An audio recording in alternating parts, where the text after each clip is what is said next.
30,000 Reasons. Harlem, 1963, didn't sleep. It paced.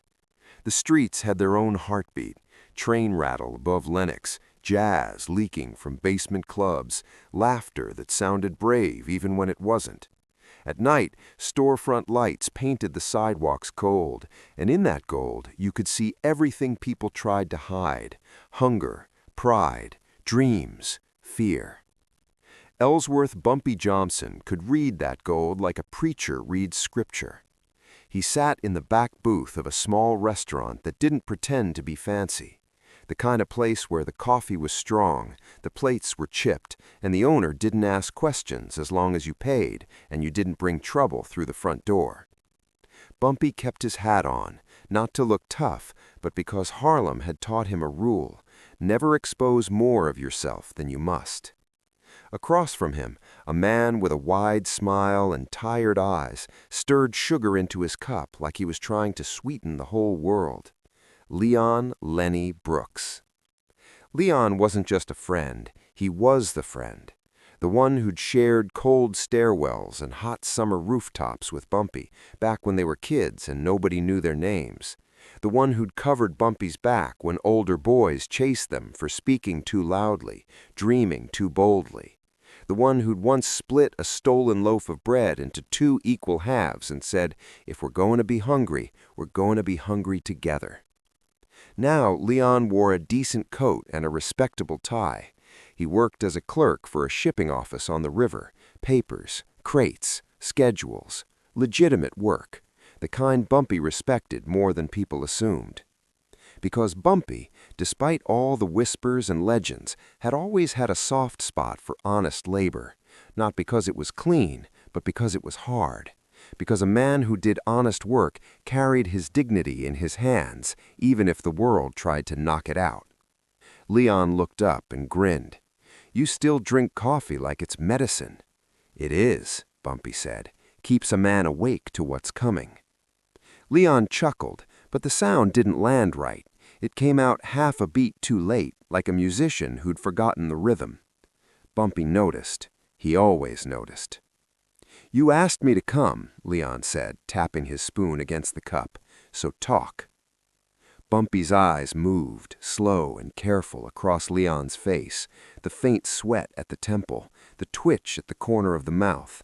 Not guilt, exactly. Not yet, but worry. "I heard something," Bumpy said. Leon's smile stayed, but it tightened. "Harlem is a neighborhood built on 'I heard something.' This one got a name attached: yours." Leon took a sip, too fast, like he wanted the heat to burn the question away. Bumpy leaned back. The booth creaked, a small sound that felt loud in the pause between them. "Somebody's moving information, routes, deliveries, who's carrying what and when. That information isn't supposed to leave the shipping office." Leon stared into his cup, as if the answer might rise like steam. "Information," Leon said carefully, "is how men eat."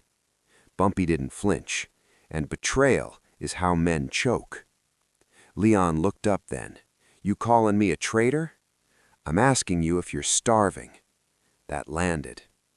Leon's eyes flicked away. For a second, the mask slipped, and Bumpy saw what Leon was trying to bury: a man cornered by bills, by rent, by a sick mother in a bed that squeaked every time she breathed, by a world that demanded payment even when it refused opportunity. Bumpy didn't say, "I understand." Understanding could sound like permission. Instead, he said, "If you need help, you come to me. You don't sell your soul to strangers." Leon's jaw worked. "You think I haven't tried? You think pride don't have teeth? Pride bites, Bumpy." "Pride can be trained. Betrayal can't." Leon put his spoon down. His hand shook slightly. "You don't know what I'm dealing with." Bumpy's voice stayed calm, but the air got heavier. "Then tell me." Leon's lips parted, then closed again. That silence was an answer, even if it wasn't a confession. Bumpy stood. He placed a few bills on the table, not because he needed to prove anything, but because that's what men did. They paid their debts. Then he leaned down, close enough that Leon could smell the tobacco and winter on his coat. "Leon, I don't want to believe it, but I don't run Harlem on wishes. I run it on what's real." Leon swallowed. "And what's real?" Bumpy held his gaze. "Real is, if you've crossed me, you can still come back. But if you keep walking, the streets will decide what you deserve." Bumpy left the restaurant without another word. Outside, Harlem's night wrapped around him. Neon signs buzzed. A couple laughed on a corner like tomorrow was guaranteed. Somewhere, a saxophone cried like it had a memory. Bumpy walked with his hands in his coat pockets, but his mind was wide awake. He didn't want war. War was what weak men chose when they couldn't control themselves. But he couldn't ignore a crack in the foundation either, not when the whole neighborhood stood on it. He turned down a side street and entered a barber shop that was closed to the public but open to certain conversations. Inside, the chairs were empty, the mirrors dark. In the back room, two men played cards under a hanging lamp. One of them was Slim Carter, tall, sharp-eyed, always dressed like he expected company. The other was Junior, young, eager, trying to prove he belonged in grown man air. Slim looked up. "Boss." Bumpy didn't correct him. He hated the title, but he understood the respect behind it. "I need you to listen," Bumpy said. Slim put the cards down. Junior sat up straighter. Bumpy spoke slowly, choosing each word like it cost something. "Somebody in the shipping office is selling routes. If that's true, it's not just my pockets getting touched, it's Harlem getting bled-aft." Junior frowned. "So we find him, we make him talk." Slim shot Junior a look that said, "Slow down before you hurt yourself." Bumpy's eyes stayed on Slim. "I don't want a mess." Slim nodded. "You want the truth. I want to know who's buying and why." Junior leaned forward. "Word on the street is a guy named Victor Rain's been flashing money around. White suit, big watch, smiles like he owns your future." Bumpy's mouth didn't move, but his eyes narrowed. He'd heard that name, a new player, the kind that didn't respect neighborhoods, only numbers. "How much money?" Bumpy asked. Junior shrugged. "Depends on who's talking, but they say he offered somebody $30,000. The room went quiet. $30,000 was not "help me pay my rent" money. That was burn your whole history and start over money. That was the kind of money that didn't just buy information, it bought a man's fear, his desperation, his imagination. Bumpy let the number sit in the air like smoke. Slim broke the silence. "You think it's Leon?" Bumpy didn't answer right away. He looked at the table, at the lamp, at the dust floating through the light, like the truth was something you could spot if you stared hard enough. Finally, he said, "I think it might be." Junior blinked. "You're Leon?" Bumpy's voice stayed steady. "My Leon." Slim exhaled slowly. "That's dangerous." Bumpy nodded. "That's why we do this clean." Junior looked confused. "Clean?" Bumpy turned toward him. "Clean means no headlines, no bodies, no mothers crying on stoops. Harlem has enough grief." Junior shifted, embarrassed. "So what then?" Bumpy's eyes hardened, not with cruelty, but with resolve. "We watch, we confirm, then we cut the wire before it sparks." Slim nodded. "I'll place someone near the shipping office. Quiet." Bumpy pointed once like a judge. "Quiet is the only way." Then he added, almost to himself, "Because if Leon did this, the loud way would break something in me I'm trying to keep whole." That night, Bumpy walked home slower than usual. He passed the church on the corner where women swept the steps. He passed the corner store where children begged their mothers for candy. He passed an alley where a drunk man slept like he'd given up on tomorrow. Harlem wasn't just a place, it was a family, messy, loud, proud, hurting. And Bumpy, whether he liked it or not, was one of the men people looked at when the family was threatened. When he reached his building, he paused at the entrance and looked up at the windows. Somewhere behind one of those windows, Leon's mother might be coughing in the dark. Bumpy closed his eyes briefly. He wasn't afraid of enemies. He was afraid of what betrayal did to a man's heart, how it made you suspicious of love, how it made you punish kindness, how it could turn you into the very thing you hated. He went inside, and in the quiet of his apartment, Bumpy did something people wouldn't expect.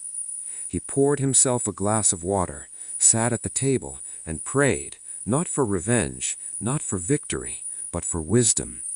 Because wisdom, Bumpy believed, was the only thing more valuable than power. And if Leon had truly taken $30,000, Bumpy would need all of it. The price of a secret. The next morning, Harlem looked normal on the surface. That's what made it dangerous. The city was full of men who smiled while holding knives behind their backs. Not always literal knives. Sometimes paperwork, sometimes rumors, sometimes a phone call made at the right time to the right person. Bumpy walked through the neighborhood like a man carrying a quiet storm. At the corner of 135th, he stopped at a newsstand and brought a paper he didn't intend to read.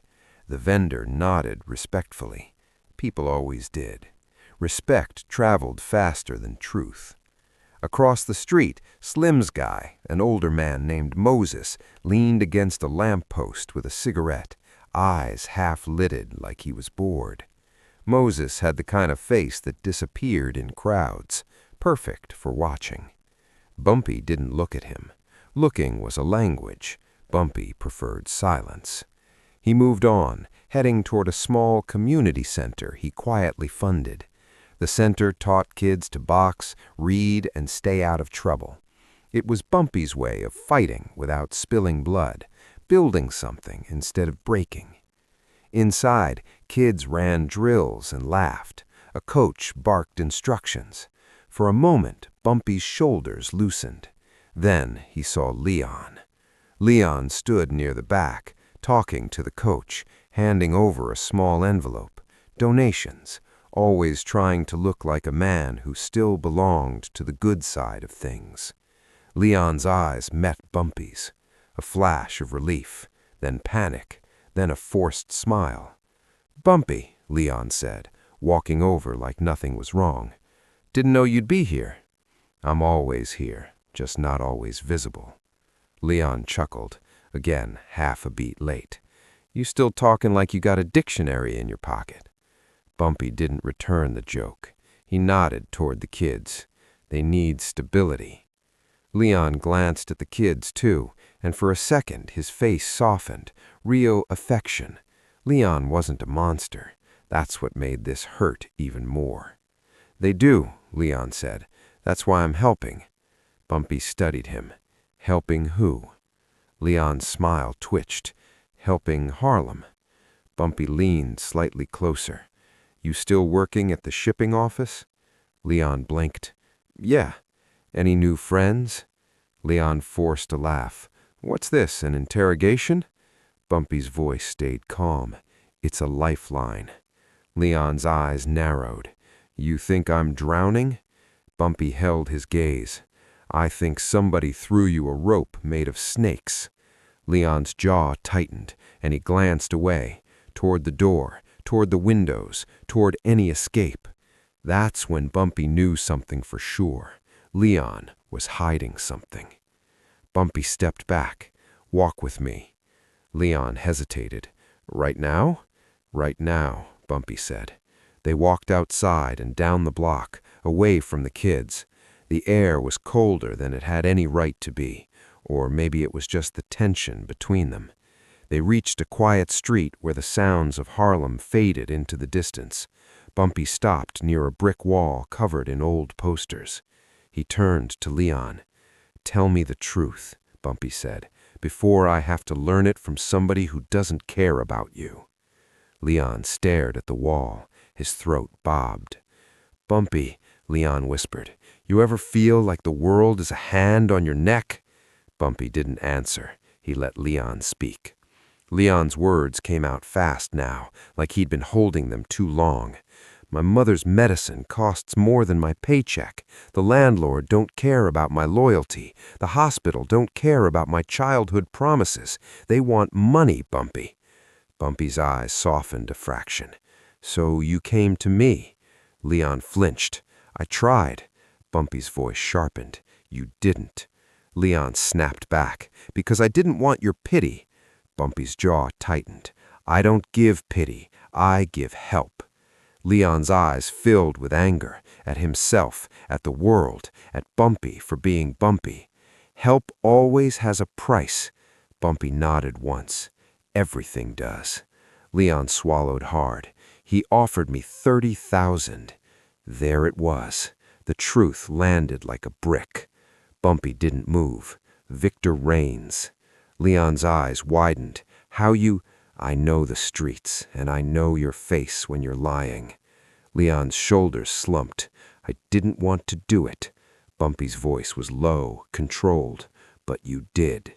Leon wiped his mouth with the back of his hand, like he could erase the confession. Not everything, just little things, times, routes. I kept it small. Bumpy's eyes hardened. Small is how big fires start. Leon's voice broke. He said it wasn't going to hurt anyone. He said it was just business. He said you had too much anyway. Bumpy stared at him. And you believed him? Leon snapped back, desperate. You don't understand what it's like to feel powerless. Bumpy's expression didn't change, but his voice turned sharper than a blade.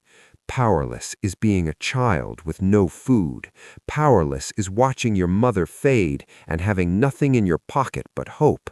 I understand powerless. Leon's eyes flickered. Bumpy stepped closer. The difference is, when I was powerless, I didn't sell out my brother. Leon's face twisted. Shame, grief, fear. I'm sorry. I'm sorry. Bumpy looked past him at the street.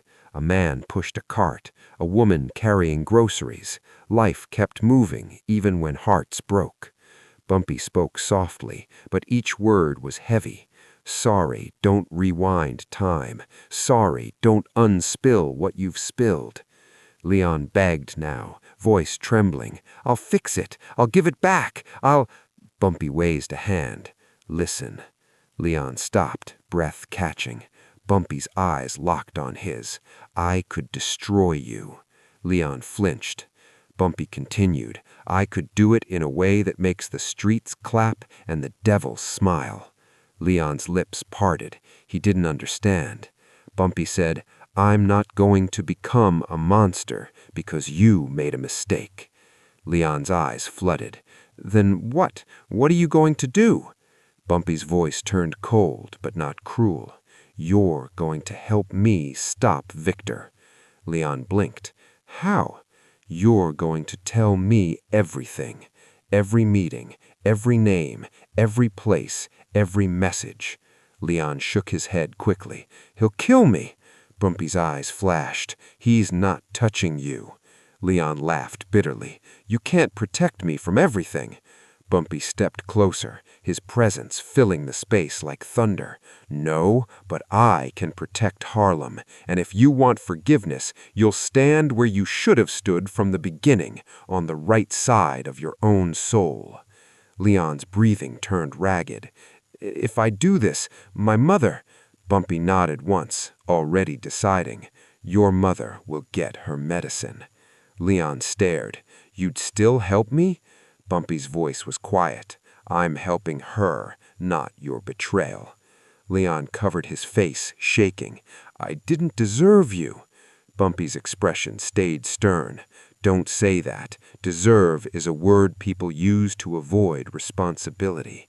Leon looked up, eyes wet. What do you want me to do first? Bumpy turned and began walking. You're going to set up one more meeting. Leon's fear returned instantly. No, Bumpy! Bumpy stopped and looked back. This is where you choose who you are. Leon swallowed. If Victor suspects, he won't, because he thinks money buys loyalty. Leon nodded slowly. Trembling, Bumpy's voice softened just slightly, and men like him always underestimate love. That afternoon, Slim reported back. Moses had seen Leon meet with Victor 2 nights earlier near the river, a black sedan, 2 men, a handshake, a thin envelope. Slim listened without interrupting. When Slim finished, Bumpy said, "Victor's building a pipeline. Information in, chaos out." Slim nodded. "We can take him." Bumpy stared at the wall for a long moment. "Not with bullets," he said, "with exposure." Junior scoffed. "Exposure don't scare a man like that." Bumpy turned his head. His eyes pinned Junior in place. "It scares him more than bullets, because bullets make a man a legend. Exposure makes him nothing." Junior looked down. Bumpy exhaled slowly. "Victor wants Harlem divided and desperate. He wants people turning on each other for scraps." Slim asked, "So what's the plan?"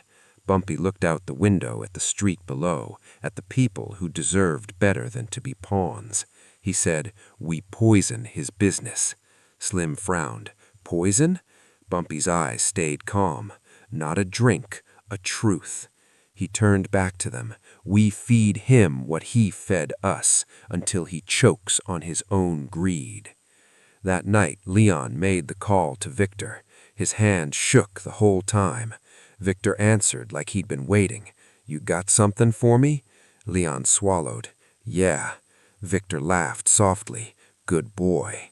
Leon's eyes flicked toward Bumpy, who stood in the shadows, silent. The bitter drink of truth. The river at night looked like a secret.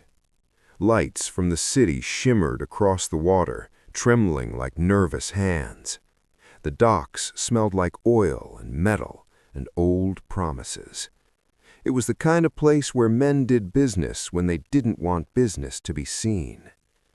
Leon arrived first, clutching a folder so tight his knuckles turned pale. He wore the same coat, the same tie, the same face. But inside, he felt like a different man, a man walking toward consequence. 2 cars sat parked nearby. One of them was Victor's black sedan. The other was an older car Leon didn't recognize. Somewhere in the dark, Bumpy's people watched, quiet, positioned, ready. Not to start a war, but to end one. Victor stepped out of the sedan like he owned the dock. White suit, flashy watch, smile sharp enough to cut. He walked toward Leon with open arms like they were old friends. "Leon," Victor purred, "my favorite hard-working man." Leon forced a smile. "I got what you wanted." Victor's eyes dropped to the folder. "Good, now show me." Leon hesitated just long enough to feel the fear spike. Victor's smile thinned. "Don't be stupid." Leon's throat tightened. "Money first." Victor laughed, amused. He snapped his fingers, and one of his men opened the trunk of the sedan. A briefcase sat inside. Victor popped it open just enough for Leon to see stacks of bills. It looked like salvation. Leon's hands shook harder. Victor leaned closer. "See, I keep my promises, unlike the neighborhood you're so loyal to." Leon swallowed, fighting the urge to reach for it. Victor nodded at the folder. "Now." Leon handed it over. Victor opened it, scanning pages with hungry eyes. For a second, Victor's smile returned. "Oh, this is beautiful." Leon's stomach churned. Victor flipped another page. Then his smile stopped. His eyes narrowed. "What is this?" Leon's mouth went dry. Victor turned the folder around. "These numbers don't match. These roots, this isn't real." Leon's heart pounded. He forced himself to speak. "It's what I got." Victor's voice sharpened. "You lying to me." Leon's face went pale. "No." Victor stepped closer, voice low and dangerous. "I don't pay 30,000 for fairy tales." Leon's knees nearly buckled. Then a calm voice slid out of the darkness like a blade leaving its sheath. "Looks like you paid for exactly what you deserved." Victor froze. Bumpy Johnson stepped into the light. No dramatic entrance, no yelling, just presence, solid, unshakable. Victor stared, surprised but trying not to look afraid. Well, well, the famous Bumpy. Bumpy's eyes stayed on Victor like a judge reading a verdict. "And you must be Victor Raines, the man who thinks Harlem is a vending machine." Victor recovered quickly, forcing a laugh. "This is cute, a little trap, a little theater." Bumpy walked forward slowly. "You offered $30,000 to buy a man's loyalty."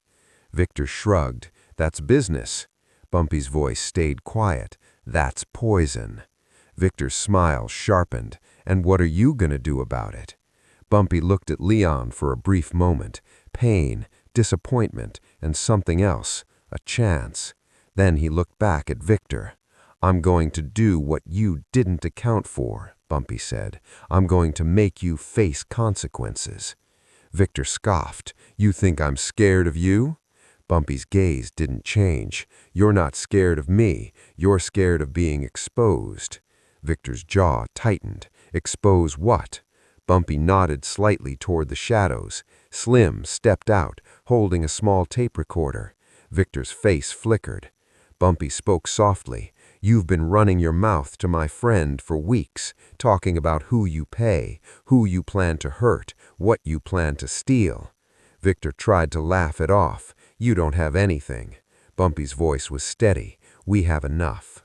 Victor's eyes darted to his men, who shifted uneasily. The confidence in the air began to thin.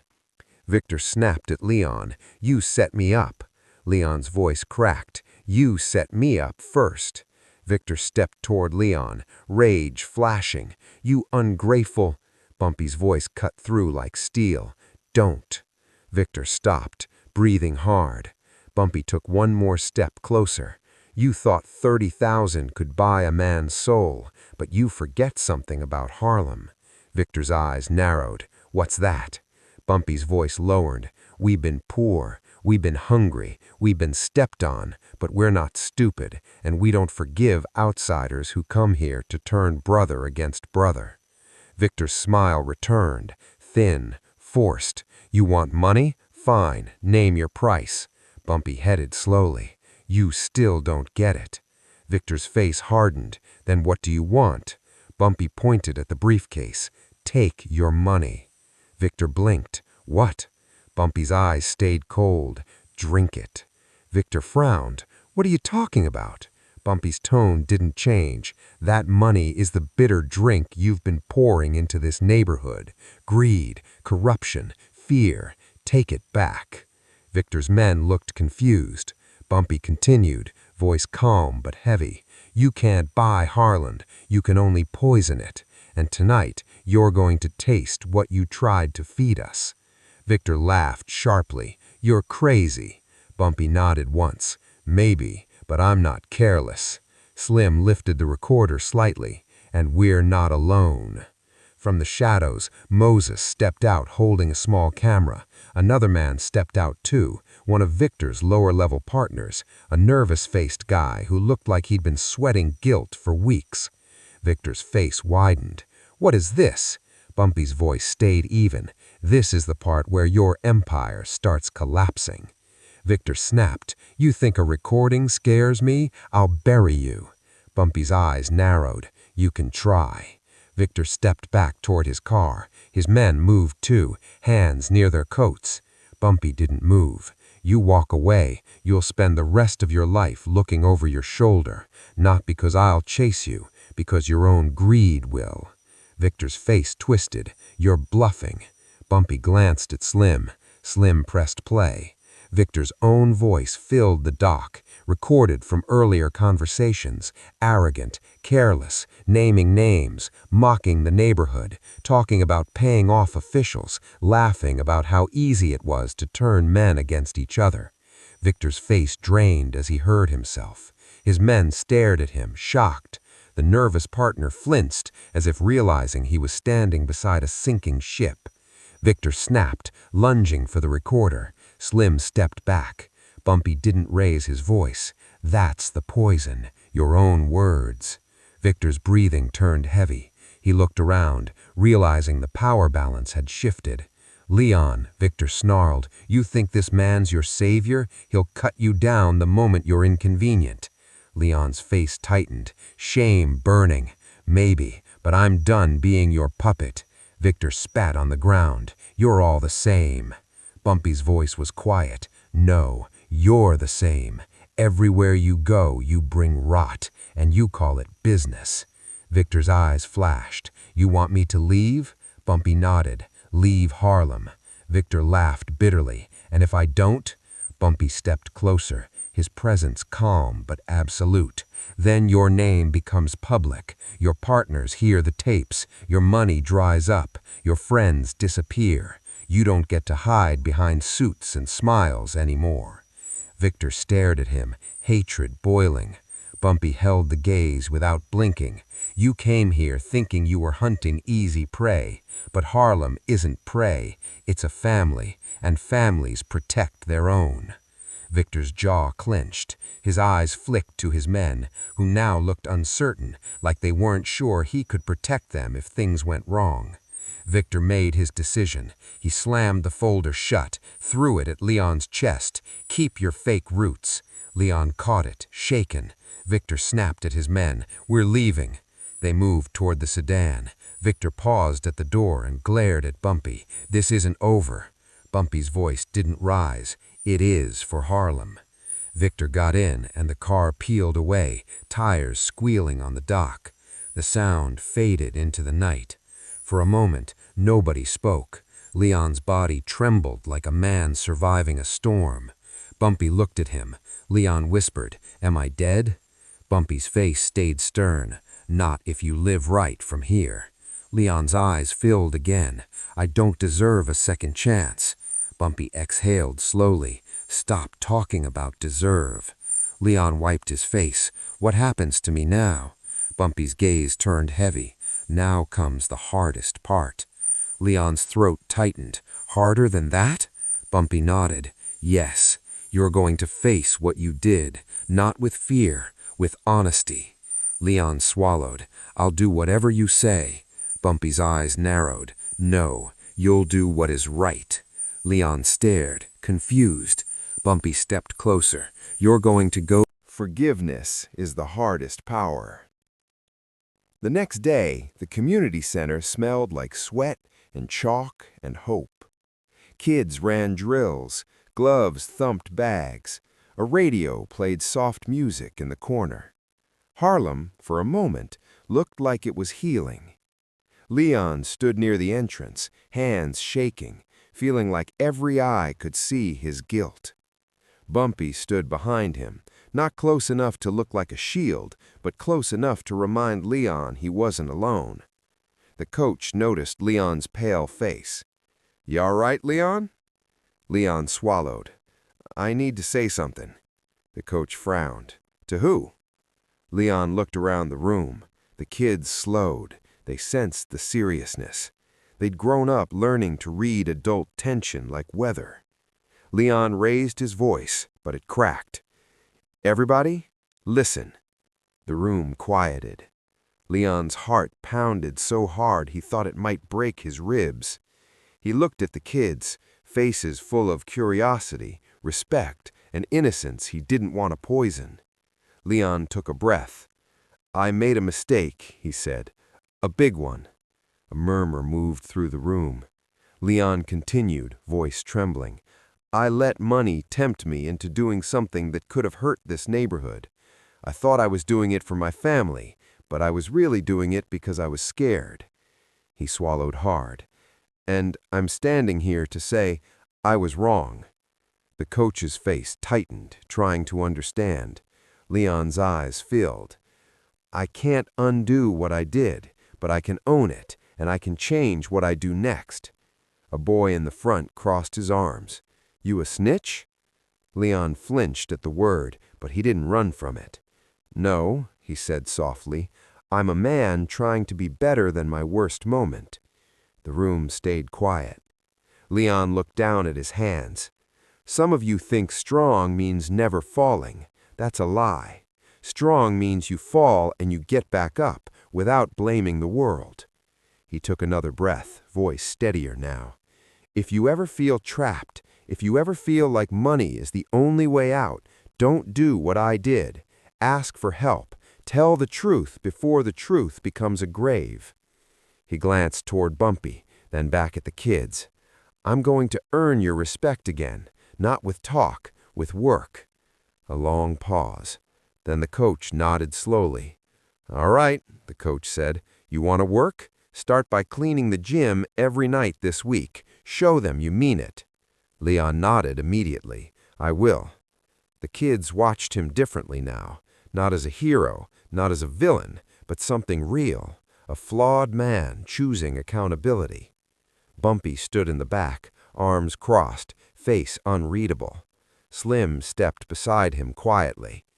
You really letting him live after what he did? Bumpy's eyes stayed on Leon. Living is the punishment, because living means facing himself. Slim nodded. Victor's gone? Bumpy's expression tightened. Victor's the kind of man who doesn't disappear, he relocates. Slim asked, so what now? Bumpy looked out the window at Harlem, at the people walking, working, surviving.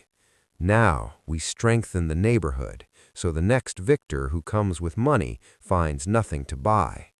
Slim frowned. How do you buy loyalty out of men who are hungry? Bumpy's voice was low.